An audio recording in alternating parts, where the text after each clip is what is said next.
Assalamualaikum warahmatullahi wabarakatuh. Hai para pencinta catur dan para catur mania, selamat datang kembali di Legenda Catur Dunia. Masih di turnamen Champion Chess Tour FTX Crypto Cup yang merupakan seri ke-6 dari Champion Chess Tour 2022 ini, dan sudah memasuki hari ketiganya atau matchday ketiga tadi malam kawan. Masih Magnus Carlsen cukup perkasa kawan di hari ketiganya dengan mengalahkan Levon Aronian, menang di game pertama dan game selanjutnya sampai 4 game berakhir miss kawan dengan skor 2,5 1,5. Magnus Carlsen di hari ketiga mendapatkan 3 poin penuh karena menang di permainan rapid, sedangkan Anish Giri ini dikalahkan oleh Alireza Firoza dalam permainan Armageddon kawan. Setelah dalam permainan rapid berakhir miss semua, dalam tie breaks permainan blitz pun juga berakhir miss, berlanjut ke permainan Armageddon. Alireza tidak mendapatkan poin penuh kawan, hanya mendapatkan 2 poin dari kemenangan di tie breaks ini.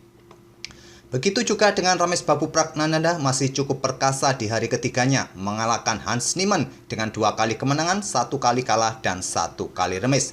Sedangkan Lee Kwang Lim ini memetik poin pertamanya kawan di hari ketiga setelah mengalahkan Jan-Christophe Duda dengan 2 game kemenangan dan 1 game remis, tidak berlanjut ke game keempat karena percuma kalau dilanjut, nilainya pun atau kalaupun Jan-Christophe Duda tidak akan memenangkan pada matchday ketiga ini kawan. Dan sekarang posisi Magnus Carlsen bersama Pragnananda masih cukup kokoh kawan di puncak klasemen dengan perolehan penuh 9 poin, diikuti Levon Aronian dan Alireza Firoza yang naik lagi kawan, mendapatkan 2 tambahan poin lagi sehingga poinnya menjadi 5 sekarang. Diikuti nomor 5 ada Jan-Christophe Duda, Lee Kwang Lim, Anish Giri mendapatkan 1 poin setelah 2 game sebelumnya mengalami kekalahan dalam permainan rapid, sedangkan Hans Niemann ini mendapatkan 0 poin sampai matchday ketiganya.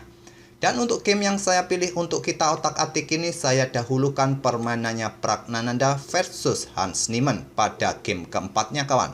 Langsung kita ke atas papan. Di sini Pragnananda pegang putih mengawali dengan pembukaan pion menteri, pion D4, kuda F6, pion C4, pion E6, dan kuda C3, pion D5, Queen's Gambit decline. Pragnananda memilih variasi pertukaran pion C pukul pion D5 dipukul balik oleh pion E, selanjutnya gajah G5, langsung pressure kuda F6 dibalas dengan langkah pion C6. Pragnananda melanjutkan dengan pion E3, segera juga membuka diagonal pengembangan gajah terangnya, mempersiapkan diri pengembangan kuda selanjutnya, gajah D3, rokade, ide berikutnya seperti itu. Gajah F5 terlebih dahulu kawan untuk mencegah pergerakan, maksud saya gajah ke D3, kemungkinan hitam akan meladeni pertukaran. Di sini menteri keluar ke peta F3 oleh Pragnananda. Gajah ditarik mundur ke peta G6 dan selanjutnya adalah gajah sikat kuda dipukul balik oleh menteri. Pragnananda melanjutkan pertukaran menteri untuk merusak bangunan pion hitam kawan, sekarang mempunyai pion yang bertumpuk di lajur F. Kuda F3 lanjut Pragnananda, kuda berkembang ke D7 dan kuda ke H4 serang gajah terang. Tidak diperdulikan kuda B6 lanjut Hans Niemann, di sini pion F4. Ingin mencoba menjebak gajah kawan, di langkah berikutnya diikuti nanti setelah gajah bergerak, pion ini siap dimainkan ataupun pion ini juga siap dimainkan untuk menjebak gajah terang hitam. Pion F5 antisipasi dari Hans Niemann dan barulah gajah berkembang ke petak D3, pressure pion F5. Kuda C4. Di sini posisi kuda ini mengancam 2 pion hitam kawan. Jadi Pragnananda memutuskan langsung sikat kuda ini melakukan pertukaran sekali lagi demi untuk merusak bangunan pion hitam, mempunyai pion double di lajur F dan di lajur J sekarang. Raja bergerak ke peta F2 lanjut Pragnananda. Hans Niemann memutuskan untuk rokade, mengamankan raja dengan tempo bentengnya langsung keluar di lajur D. Selanjutnya adalah pion A4. Sesegera mungkin untuk mendapatkan penguasaan ruang, mencegah pergerakan pion hitam kawan, dan dibalas dengan langkah gajah berkembang ke E7 ancam kuda. Kuda F3, sekarang pion F6 dan dilanjut dengan langkah kuda ke H4 kembali. Dan di sini gajah B4 untuk ancam kuda putih juga kawan. Benteng H keluar ke petak C1, pertahankan kuda. Jika terjadi pertukaran, ya kemungkinan akan dipukul menggunakan benteng dan memberikan ancaman bagi pion yang ada di petak C4. Di sini Hans Niemann menggeser benteng H ke E8 untuk incar pion E3 ini kawan. Dan sekarang kuda ke D1, perkuat posisi pion, juga membuka akses bagi benteng ancam pion C4. Langkah ini menurut Stockfish juga kurang presisi kawan. Kalaupun ingin mendapatkan pion di sini atau memperkuat pion yang ada di sini dengan kuda, Mungkin kalian juga setuju dengan langkah kuda sikat gajah terlebih dahulu. Setelah dipukul balik oleh hitam, kuda ke D1. Lihat, inilah langkah atau urut-urutan yang lebih kuat menurut Stockfish. Mungkin kalian juga setuju seperti ini. Oke, tadi kuda langsung mundur ke petak D1, sekarang gajah bergerak ke petak F7. Langkah yang bagus mempertahankan pionnya kawan, karena tadi tidak langsung dipukul oleh kuda. Dan dilanjut dengan langkah kuda pukul ambil pion F5, sekarang pion C5 tantang Hans Niemann. Kuda H6 serang gajah terang, gajah bergerak ke petak E6, dan di sini pion F5. Gajah bergerak ke D5, dibalas dengan langkah kuda C3 kembali mengejar gajah terang. Gajah mundur ke C6, Hans Niemann tetap mempertahankan gajahnya kawan, tidak juga melakukan pertukaran semacam ini. Ya, masih bisa dipukul balik kawan oleh pion B, nanti benteng juga mempunyai lajur yang terbuka, semi terbuka. Di lajur B kawan tidak dilakukan. Ini akan memberikan keuntungan bagi putih kawan, karena dengan adanya sepasang gajah, ya nanti bagaimana hitam bisa membuka permainan sehingga gajah ini mempunyai banyak diagonal terbuka. Oleh karena itu Hans Niemann lebih memilih menyimpan gajahnya ke C6. Benteng D1 dan selanjutnya adalah pion C pukul pion D4, dipukul balik oleh pion E. Selanjutnya gajah ini ditarik mundur ke petak A5. Benteng naik ke petak D2, apakah dengan opsi ditumpu untuk memberikan dukungan didorong terus pionnya? Gajah B6 memperkuat dukungan bagi benteng ancam pion. Benteng A ke D1, Hans Niemann melangkah gajah E4, menantang pertukaran dengan kuda putih kawan. Harapannya seperti itu, ataupun juga idenya adalah bergerak ke petak D3, memutus koneksi dukungan terhadap pionnya, pion bisa diambil. Tapi langkah ini bukan langkah terkuat. Langkah terkuat adalah benteng D ini naik kawan, untuk mempertahankan posisi di baris ke-7 dengan ide juga ditumpuk nanti kawan untuk memberikan pressure bagi pion putih di lajur D ini. Hans Niemann lebih memilih dengan gajah E4-nya, dan di sini kawan langsung disikat oleh Pragnananda dengan kuda meladeni pertukaran perwira. Juga bukan pilihan yang kuat. Pilihan yang kuat adalah kuda F7 terlebih dahulu. Setelah benteng ini naik ke petak D7 kawan, benteng bisa digeser ke sini, memberikan pressure di sini kawan, artinya melakukan pertukaran dengan cara seperti ini. Langkah terbaik bagi hitam adalah meladeni pertukaran seperti ini, dan kalian bisa ambil gajah ini dengan kuda ataupun lebih baik dengan benteng. Menantang pertukaran benteng di sini dan kuda kalian mendapatkan posisi yang bagus sekarang kawan. Dan nanti diikuti oleh raja bergerak untuk menghindari pin-pinan dan segera juga mendorong pion maju ke depan kawan. Oke, di sini Pragnananda lebih memilih langsung sikat gajah terang, terjadi pertukaran perwira dipukul balik oleh benteng hitam. Selanjutnya raja F3. Dan di sini kawan benteng E sikat pion D4. Dipukul balik oleh benteng, dipukul balik oleh benteng hitam, dan Pragnananda tidak melanjutkan pertukaran semacam ini kawan. Karena kenapa? Kalau melakukan pertukaran semacam ini, nanti setelah diambil oleh gajah, lihat pion ini dalam ancaman kawan, cukup merepotkan juga. Akan memberikan keuntungan bagi hitam, nanti 3 pionnya kawan melawan 1 pion putih semacam ini. Cukup merugikan juga bagi hitam. Tapi dalam pandangan engine, keuntungan hitam pada posisi ini hanya sedikit kawan. Kalaupun kalian bisa melakukan langkah-langkah presisi, juga kemungkinan bisa saja terjadi remis nanti. Oke, tadi di sini Pragnananda lebih memilih menggeser bentengnya ke C1 dan selanjutnya benteng D3 skak. Raja ke E4 bukan pilihan terbaik juga. Pilihan terbaik adalah ke petak G4. Tapi memilih peta E4, benteng D4 skak. Untuk mendapatkan tempo juga mempertahankan pion dari ancaman benteng putih. Raja mundur kembali ke F3. Di sini benteng kembali melakukan skak. Akhirnya raja bergerak ke petak G4. Benteng D2 melepaskan pionnya kawan dan langsung disikat oleh Pragnananda dengan tempo. Raja bergerak langsung ke pusat. Raja putih ke H3 mempertahankan pionnya. Di sini benteng ambil pion B2 dan selanjutnya kuda manuver ke G8. Persiapan untuk ambil pion ini, dan pion ini rasanya juga sulit untuk dipertahankan oleh raja. Raja tidak bisa melintas ke petak-petak ini kawan. Kalaupun di backup dengan gajah di petak D8 yang merupakan salah satu langkah pilihan yang bagus juga. Di sini benteng putih akan bergerak ke petak H4 kawan. Gantian incar pion yang ini. Oke, tapi gajah tidak ditarik mundur ke petak D8. Hans Niemann lebih memilih dengan raja bergerak ke petak D6. Selanjutnya benteng E4 tidak terburu-buru juga ambil pion ataupun bergeser incar pion satunya, karena pion ini pun juga terbilang cukup lemah, bisa direbut kapan saja. Benteng F2, di sini pion G4 pertahankan saudaranya kawan, dan raja C5 bukan pilihan terbaik juga. Gajah C7 merupakan pilihan stockfish. Raja bergerak ke C5, raja putih G3, benteng A2, dan di sini pion H4.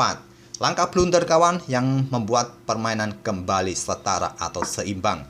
Pada posisi ini kuda langsung ambil pion ini harusnya bisa secepatnya dilakukan oleh Pragnananda agar dia bisa membersihkan jalur bagi pionnya untuk segera didorong maju. Dan apabila ada skak-skak kawan dari benteng, raja sudah tidak akan sulit untuk bergerak ke petak-petak ini kawan. Nanti kalaupun dikejar oleh gajah, raja masih bisa bergerak ke petak G5 karena sudah tidak ada pion hitam di petak F6 tadi. Tapi di sini tadi Pragnananda memilih dengan mendorong pion H4-nya. Di sini gajah C7 lanjut Hans Niemann dengan tempo skak, raja ke F3, dan harusnya pada posisi ini kawan permainan masih cukup seimbang, kembali seimbang, tapi langkah untuk mendapatkan remis ini terlewatkan juga oleh Hans Niemann. Dia harusnya bisa bermain dengan benteng di sini untuk melakukan skak, memaksa raja mundur kawan, atau paling tidak kalau diblokade oleh benteng terjadi pertukaran semacam ini, permainan dengan kekuatan kuda atau melawan gajah seperti ini juga masih ngeri-ngeri sedap kawan. Ya, apapun masih bisa terjadi. Dalam posisi tertekan waktu, mungkin fokus pemain hilang, bisa saja blunder, dan salah satu pemain bisa menang.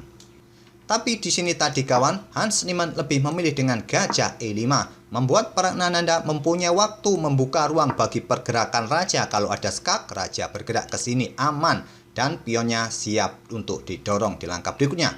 Benteng A3 langkah terbaik, tapi juga terlambat. Raja G4, benteng G3. Langkah paksaan raja ke H5 dan raja hitam bergerak ke D5 ancam benteng. Di sini benteng bergerak ke peta E2.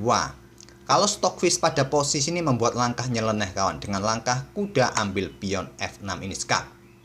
Ya, tentu saja disikat oleh gajah. Kalau kalian ambil dengan pion, benteng tewas, hitam bisa menang kawan. Walaupun putih mempunyai kesempatan untuk mendorong pion ini kawan, benteng tidak akan bisa untuk membackup di sini. Ya, benteng bergerak ke sini kawan. Pion dipromosikan, benteng sikat pion ini skak, dan tidak ada cara lain kawan untuk ambil benteng ini dengan menteri, dan kalian bisa kalah dengan permainan seperti ini kawan.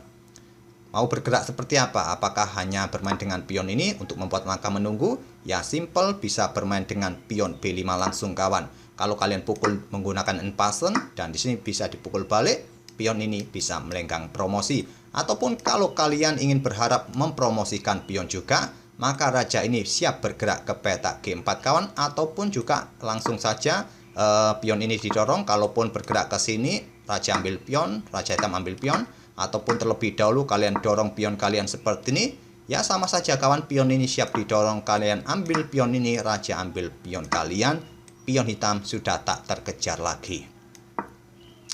Itulah saran dari stockfish kawan. Tapi saran stockfish ini juga membuat hitam menang. Aneh juga. Oke, kita lanjut ke langkah aslinya kawan. Pada posisi ini tadi benteng E2 dipilih oleh Pragnananda, dan dilanjut dengan pion F pukul pion G5 dipukul balik oleh pion H, benteng H3 skak, raja G4, benteng G3 skak, raja H4, benteng mundur ke G1, kuda F6 barulah dimainkan oleh Pragnananda. Sekarang tidak akan berani ambil kuda ini kawan. Di sini raja bergerak ke D6. Kuda E8 skak, raja kembali ke D5, kuda ke E6 skak, dan raja kembali ke D6. Di sini kuda tidak lagi ke petak D8 karena posisi Pragnananda cukup bagus dengan dua pionnya ini kawan. Dia melangkah dengan kudanya ke petak E4 skak. Raja kembali ke D5 dan di sini kuda F2. Langkah kesalahan yang membuat permainan kembali seimbang. Di sini kawan, pion F6 juga patut segera didorong kawan. Jelas, bagus sudah, temponya sudah didapat oleh putih untuk melakukan pergerakan promosi di langkah berikutnya. Dan di sini kemungkinan jawaban terbaik ya ada benteng melakukan skak-skak terlebih dahulu pion A6. Kalaupun memainkan pion A6, kalau pion ini didorong kawan, kalian masih bisa mengejarnya karena kalian masih punya gajah. Maksud saya gajah bergerak ke sini, masih bisa untuk membackupnya. Dan kalian bisa bergerak ataupun benteng ke peta F1 juga cukup kuat. Kalau terjadi tantangan seperti ini masih bisa dipukul balik, gajah kalian bisa membackup peta ini kawan. Permainan masih seimbang. Oke, kembali ke langkah aslinya tadi, kuda F2. Benteng G2 kawan, mengepin kuda, diikuti gajah siap bergerak ke sini, kuda bisa tewas.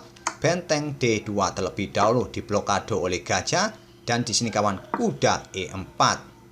Kalau kalian sikat kuda ini, benteng kalian tewas atau menantang pertukaran benteng, tantangan ditolak. Benteng mundur ke G1 oleh Hans Niemann, langkah blunder. Untuk mencari keseimbangan seperti inilah yang harus dilakukan oleh hitam.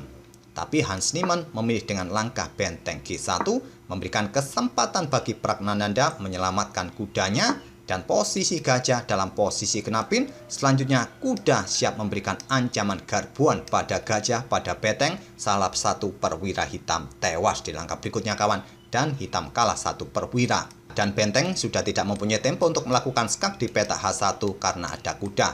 Benteng digeser Hans Niemann ke peta A1, berharap ambil pion menjaga gajahnya, tapi sudah terlambat kawan, kuda E2.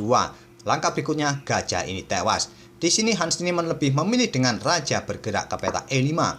Kalau ambil pion ini sekarang kawan, ya hampir sama seperti tadi, tetap salah satu perwira akan tewas. Kuda ke sini garbuan kawan, benteng tewas. Gajah tidak bisa ambil kuda karena posisi kena pin. Oleh karena itu raja hitam hanya bergerak ke peta E5 dan diambil oleh kuda gajah.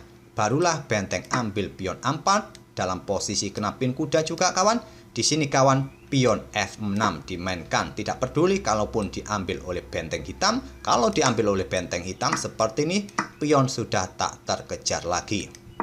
Hans Niemann masih belum mau menyerah, bermain dengan benteng A1.